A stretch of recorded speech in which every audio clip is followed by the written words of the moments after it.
ఈరోజు బియ్యము పెసరబ్యాళ్ళు వేసి పొంగల్ చేస్తున్నాను. ఇలా చేస్తున్నాను చూడండి. బియ్యము ఒక గ్లాస్ తీసుకున్నాను.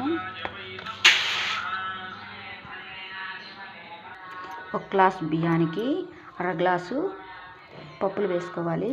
పెసరపప్పు 2 సార్లు కడిగేసాను. నీళ్ళు పోసుకొని, నీళ్ళు కొద్దిగా ఎక్కువ పోయాలా, లేదంటే కొన్ని అడుగున మాడిపోతాయి.